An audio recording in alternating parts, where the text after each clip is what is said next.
ఎంతటి విషాదం ఇది. ఒకే కుటుంబంలో ఏకంగా నలుగురు ఆత్మహత్య చేసుకున్నారు. చిత్తూరు జిల్లా బంగారెడ్డిపల్లిలో చోటు చేసుకుంది విషాదం. ఇల్లాలు అనారోగ్యం కుటుంబాన్ని కుంగదీసేసింది. ఆరోగ్యాన్ని మెరుగుపరచలేమన్న వైద్యుల మాట ఆత్మవిశ్వాసాన్ని దెబ్బతీసింది. పిల్లలు భార్యకు విషమిచ్చిన భర్త తాను కూడా ఆత్మహత్య చేసుకున్నాడు. దాము, నిర్మల ఇద్దరు కూలి పని చేసుకుంటూ జీవనం సాగించేవారు. అనారోగ్య సమస్యతో భార్య నిర్మల ఏడాది కాలంగా మంచానికే పరిమితమైంది. ఎన్నో ఆసుపత్రులు తిరిగారు. వైద్యుల నుంచి వినిపించిన మాట మాత్రం ఒక్కటే, ఆమె ఆరోగ్యం మెరుగుపడడం కష్టం. దీంతో దాము తీవ్ర మనోవేదనకు గురయ్యాడు. మెదడు సమస్యతో బాధపడుతున్న నిర్మలను 2 రోజుల క్రితం కూడా హాస్పిటల్కి తీసుకెళ్లాడు దాము.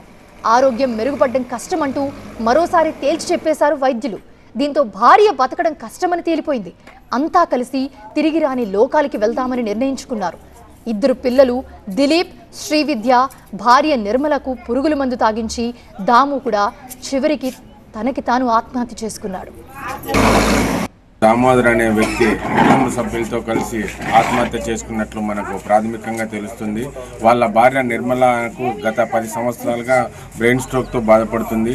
ఆమెకు ఎన్నో హాస్పిటల్స్ తిరిగినారు. ఆమెకు క్యూర్ కాలేదు. ఆమె యొక్క క్యూర్ కాదు, ఆమెకు చనిపోతే పిల్లలతో కష్టమని అతను దామోదర తన యొక్క 2 పిల్లలతో వాళ్ళ భార్య నలుగురు కలిసి చనిపోయినట్లు మనకు ఇక్కడ ప్రాథమికంగా తెలుస్తుంది.